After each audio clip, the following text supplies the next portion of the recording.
Continuamos en Notimundo Estelar con María del Carmen Álvarez y Fausto Yepes. Tras los cuestionamientos a las reformas al Código Orgánico Integral Penal, la Asamblea no llegó a consensos para aprobar o rechazar el proyecto y hasta el momento no existe una fecha para la reinstalación de la sesión.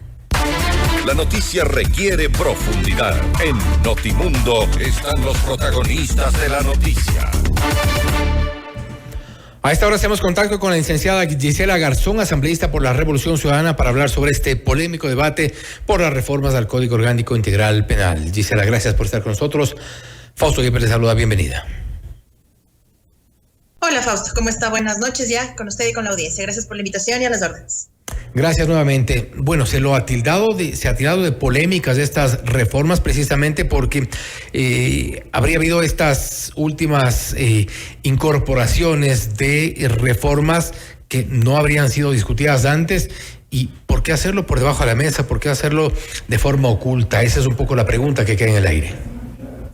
A ver, primero me voy a permitir hacer un contexto sobre el trabajo de las reformas al Código Penal, porque esto no es de ahora, esto viene desde el periodo pasado. Yo formé parte de la Comisión de Justicia en el periodo pasado, en la anterior administración, previo a la muerte cruzada, y de hecho, justo antes de la muerte cruzada, aprobamos una codificación, se denomina, de los archivos de las reformas al Código Penal. ¿Por qué es el Código Penal? El Código de Ordenamiento Territorial y el Código de la Función Judicial, las normativas que más proyectos de reformas tienen en el histórico, digamos, de al menos los últimos 4 años en el legislativo.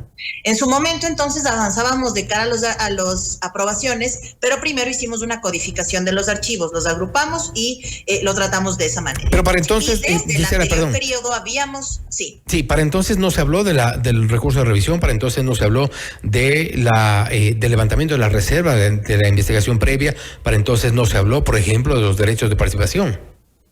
Tengo entendido que temas alrededor, por ejemplo, de la reserva y un tema más de la imprescriptibilidad de la pena, disculpen si tengo un error en el tema técnico, fue presentado por el Partido Social Cristiano. Hay que tomar en cuenta que la comisión tiene integrantes y está presidida por la Revolución Ciudadana, pero no solo por la Revolución Ciudadana. De hecho, se recogían varios temas, incluso de asambleístas que ya no son ahora legisladores, pero que lo fueron en el periodo pasado.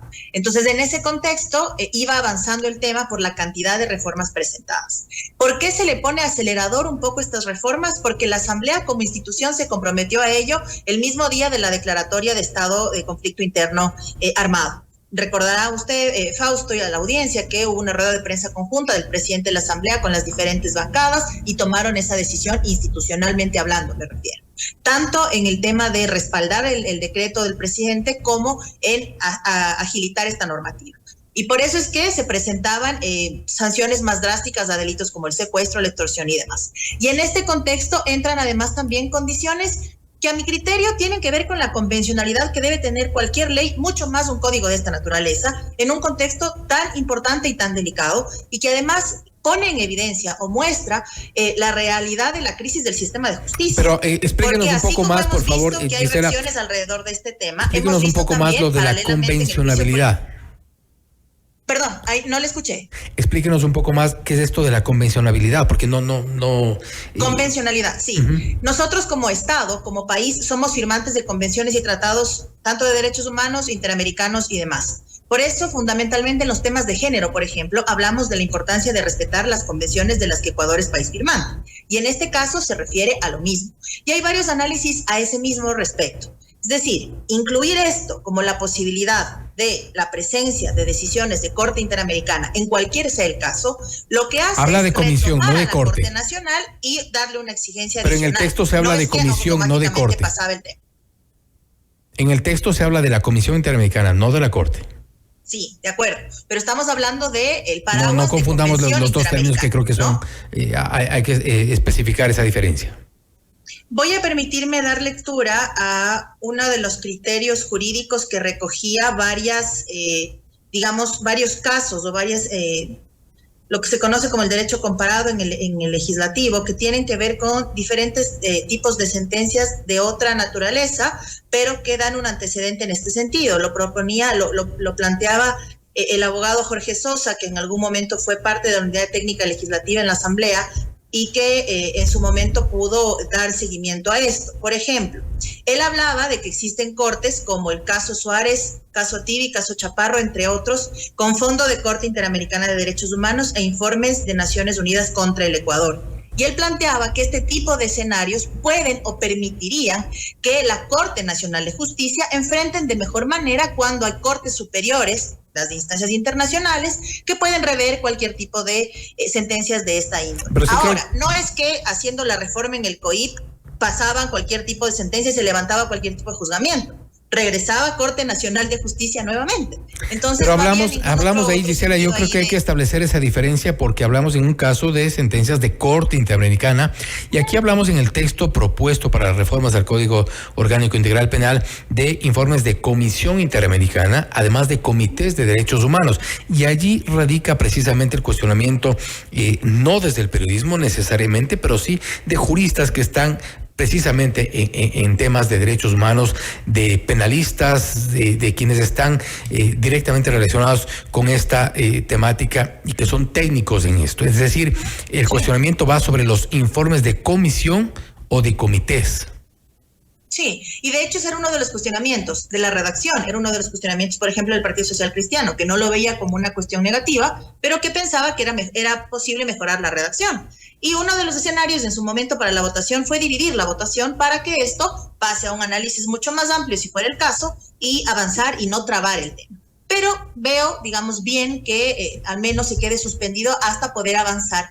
Porque, por ejemplo, la postura del gobierno ni siquiera tenía que ver con esto que usted me menciona. La preocupación del gobierno era que sancionemos de forma más drástica temas como el secuestro, extorsión y el sicariato y demás. Por eso llama la atención que si la preocupación del gobierno iba en otro sentido, la preocupación de otros sectores iba en otro sentido, hablamos de atacar la inseguridad, hablamos de garantizar que las penas se endurezcan en el país y de paso nos metieron el tema del recurso de revisión, del levantamiento de la reserva sobre las investigaciones previas. Entonces, eso es lo que realmente preocupa, el hecho de que ya, como dice el constitucionalista, nuestro buen amigo José Chalco, hay que ser serios también.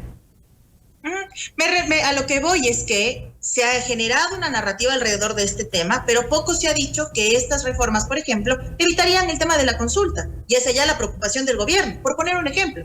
Así como otras preocupaciones de índole, el tema de la reserva, de la imprescriptibilidad de la pena y un tema más sobre la revisión que hemos hecho mención. Es decir, los diferentes sectores han tenido preocupaciones. ¿Pero qué de eso está en la consulta? Mi preocupación como legisladora es que, por ejemplo, no hayan participado en las sesiones de la Comisión de Justicia que fueron públicas y que estaban en el cronograma legislativo y que estaban en la agenda. Particularmente en los temas de género pudimos participar en varias ocasiones, porque yo soy la proponente de la reforma sobre el feminicidio, por ejemplo, y pudimos llevar expertos, pudimos llevar diferentes personas que puedan aportar diferentes perspectivas y análisis, incluso en contra de esto, ¿no? Con otros criterios de índole jurídico, y la comisión ha tenido la apertura del caso. Por supuesto que se generan estas alertas días previos al debate, pero no es que la comisión no estaba enterada. Yo escuchaba incluso en el debate que cuestionaban que por qué fue aprobado por unanimidad el informe. Nosotros como legisladores tenemos la obligación no solo de leer lo que aprobamos, sino además de estar y de participar. Y los 137 estamos en capacidad de estar en todas las mesas. Entonces también hacia allá tiene que ir la responsabilidad, mucho más cuando nos comprometimos como institución a aprobar las reformas del Código Penal. Pero precisamente porque se dio lectura a el país así lo requería. Pero precisamente porque se dio lectura a estos planteamientos es que el movimiento Construye levanta esta alerta, esta advertencia de que habían normas que de alguna forma estaban direccionadas, y en esto, insisto, no coinciden solo asambleístas o un grupo de asambleístas, sino juristas, gente que tiene un criterio jurídico, técnico, hay un direccionamiento, hay una dedicatoria, en el caso del recurso de revisión, por ejemplo, a quién beneficiaría en un supuesto caso de aprobación de esta normativa, evidentemente a un expresidente. Les preocupaba que eso beneficie al expresidente Correa. Mi pregunta es, si están tan tranquilos porque las sentencias en contra del presidente Correa están bien hechas, ¿cuál sería el problema que haya espacios internacionales u otro tipo de ojos que revisen? Entonces la dedicatoria es clara. Por poner un ejemplo, digo, porque nada ha dicho el movimiento Construye de la relación de María Paula Romo, que es su lideresa, con la comandante Varela y las revelaciones del día de hoy. O no lo he revisado, no lo he visto, pero poco ha dicho. Pero bueno, esas son revelaciones del día de hoy, no es un texto que está ya varias semanas queriendo incluirse dentro de las reformas del COIP. ¿Qué cosa, perdón? Le invito a no confundir las cosas, porque lo de Varela es un tema de hoy, es un tema que ha salido. Por supuesto, pero me refiero a que la preocupación ¿cuál es? Otro tratamiento, pero estamos hablando de reformas o textos incluidos semanas atrás, donde, según incluso muchos juristas, nos han querido ver a cara de tontos. No, para nada. Pero hacia allá voy. Somos legisladores que estamos en la Asamblea todos los días. La gente buena, que es parte de Construye o no es parte de Construye, desconozco cómo están sus problemas internos, tiene un representante en la Comisión de Justicia, que ha estado allí permanentemente, quiero creer, en los debates y en los análisis. Y adicionalmente, si institucionalmente hicimos un compromiso de revisar el Código Penal en su integralidad, lo lógico era que los 137 estemos pendientes de esas reformas, así como del trabajo que tenemos en las otras comisiones. Pero en este contexto de inseguridad, había énfasis en los temas de económico urgente y en los temas de seguridad como el Código Penal. Y la comisión no es que nos ha prohibido ir, pues. O sea, ya en este momento que no se justifique la irresponsabilidad del legislativo o de cierto sector del legislativo de no formar parte de los debates. Yo particularmente he estado en más de una sesión sobre el tema del Código Penal porque tengo una reforma en tratamiento. Y me parece que también es importante exigir del otro lado, ¿no? Quiero entender, asambleísta, que asistieron precisamente a las sesiones, quiero entender que leyeron el texto y por eso levantaron estas alertas. Vamos un poco más adelante. En el tema del levantamiento de la reserva, ¿no cree usted que, más allá de conocimientos o no jurídicos, conocimientos o no respecto de la normativa, de la técnica, de la doctrina como tal, el hecho de que se levante la reserva de un caso que está en investigación es evidentemente una intención de politizar temas que están en el ámbito de la justicia y no en el ámbito legislativo o político? Bueno, la justicia está politizada hace rato, en eso estamos de acuerdo. Pero para destrabar este tema y que no se estanque la votación, la moción presentada por el presidente de la comisión dejó de lado el tema de la reserva para que no se trate y para que en todo caso se haga un análisis mucho más profundo. Así es que por ese lado, digamos, hubo la apertura de parte de la comisión para que ese tema no entre en las aprobaciones. Pero más que apertura suena que si no pasan dos, pasa uno, pero algo pasará de como parte de estas reformas. La moción que quedó presentada es dividir en dos, digamos, la votación. Aquellas aprobaciones que tienen que ver con las sentencias a temas de delitos como secuestro, extorsión, sicariato, el cambio alrededor del feminicidio, y separó otras como el tema de levantamiento de la reserva. Fue una postura de varias bancadas, no de todas, así como hubo, digamos, criterios diversos respecto a la justicia indígena. Construye no estaba de acuerdo y la bancada de Pachacuti y nosotros sí. Entonces, buscamos, entiendo, en ese momento la justa medida en la moción para que se logre aprobar. Pero hubo más diferencias, más bien, tanto las diferencias, la única preocupación que existiera alrededor de lo de la reserva, porque incluso en las intervenciones de los legisladores en el Pleno poco se habló del tema del secuestro, poco se habló del tema del sicariato, casi nada se dijo, a pesar de que eso no solo es una preocupación cotidiana, sino también la forma de darle herramientas al sistema de justicia para que mejore sus condiciones. ¿Y usted? Pero dicho sea de paso, Fausto, con esto termino esta parte, el juicio político a los vocales Morillo y Murillo han evidenciado abiertamente la crisis profunda del sistema de justicia. Profunda, que no existe un banco de elegibles, que no existe un proceso de evaluación serio a los jueces a nivel nacional, da cuenta de lo profundo de la crisis del sistema de justicia y entonces también lo abandonados que estamos, si se quiere, ante las denuncias y ante los esfuerzos que estamos haciendo los diferentes niveles del Estado para poder atender la crisis de seguridad. Y nadie desconoce la crisis del sector justicia de al menos 15 años atrás.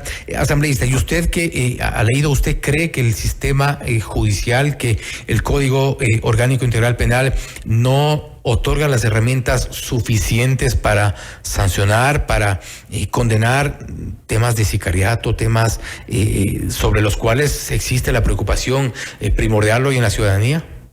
En este momento estábamos incluyendo algo importante, que era la imposibilidad de acogerse a beneficios penitenciarios. Quedaban prohibidas la posibilidad de acogerse a beneficios penitenciarios aquellos sentenciados en temas de secuestro, extorsión, sicariato, que eran un femicidio, que era uno de los temas importantes de tratar. Porque, en efecto, hay, así como quienes imparten la ley y lo hacen bien las defensas y demás de las víctimas, también hay este otro lado, ¿no es cierto?, que defiende a quienes perpetran los delitos, y entonces pues había el uso o el mal uso de los beneficios penitenciarios para quienes estaban sentenciados en ese tema, e incluíamos la prohibición de acceso a beneficios penitenciarios. Y en eso por ejemplo, sí puede coadyuvar a que no se utilice de esta forma el sistema y que quienes hayan cometido un delito y estén sentenciados cumplan con la pena. Y estamos en eso completamente de acuerdo con el abuso de estos beneficios penitenciarios en casos de asesinatos. Hemos visto cómo narcotraficantes han salido en libertad o prelibertad en algunos casos, acogiéndose a ciertos beneficios. Es algo insólito.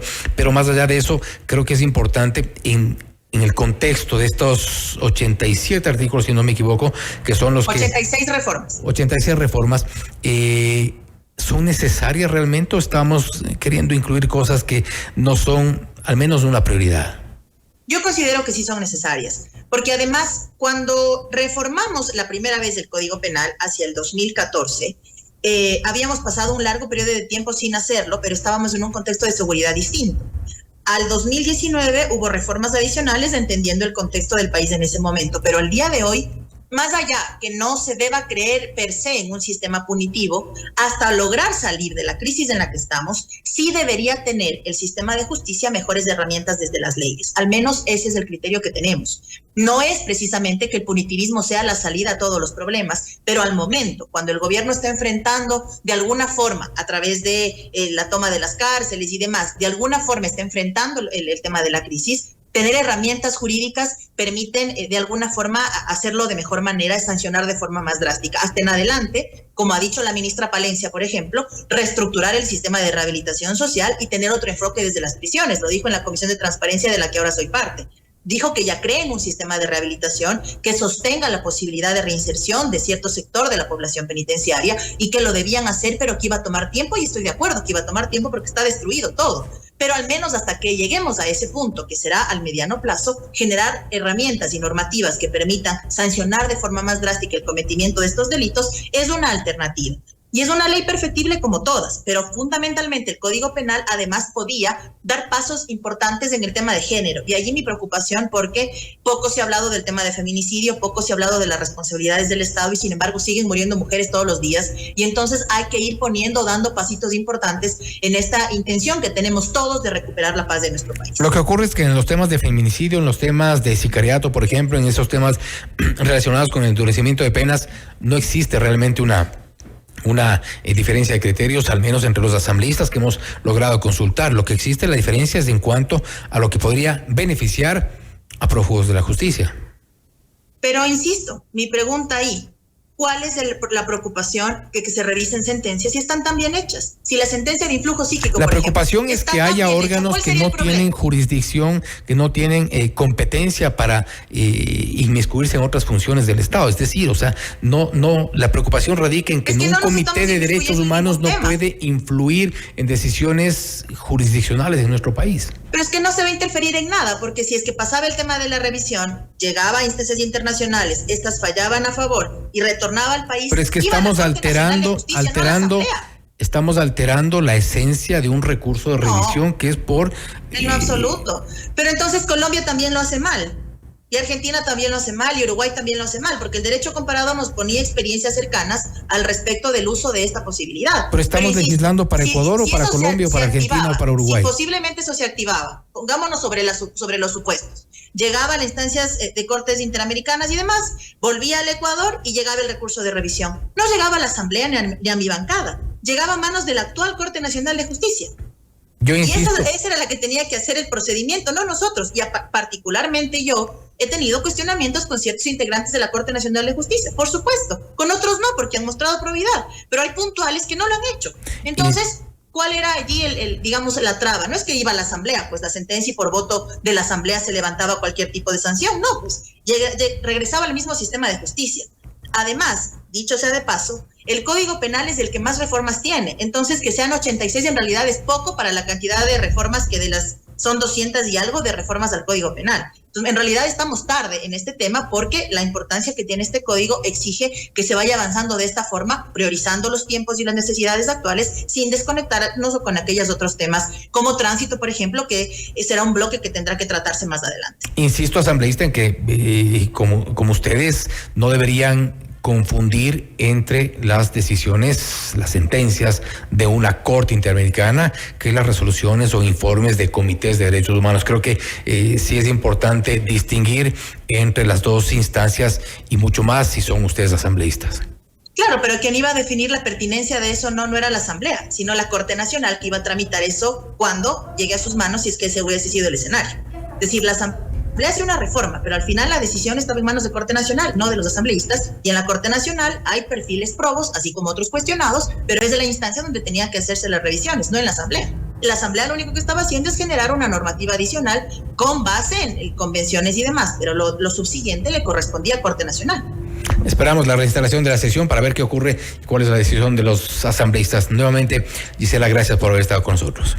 Gracias a usted, Fausto, y solo como modo informativo, la próxima semana reactivaremos el tema de fiscalización del censo, se le otorgará a otra comisión porque el tema del censo también es de preocupación nacional, mucho más ahora que pues se requiere atención desde la seguridad y por supuesto tener los datos de la población es fundamental para que eso se consolide. Vamos a estar pendientes y dar seguimiento, por supuesto. Gracias nuevamente.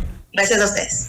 Ha sido la licenciada Gisela Garzón, asambleísta por la Revolución Ciudadana, hablando sobre el polémico debate por las reformas al Código Orgánico Integral Penal. Esto es Notimundo Estelar, siempre bien informados. Noticias, entrevistas.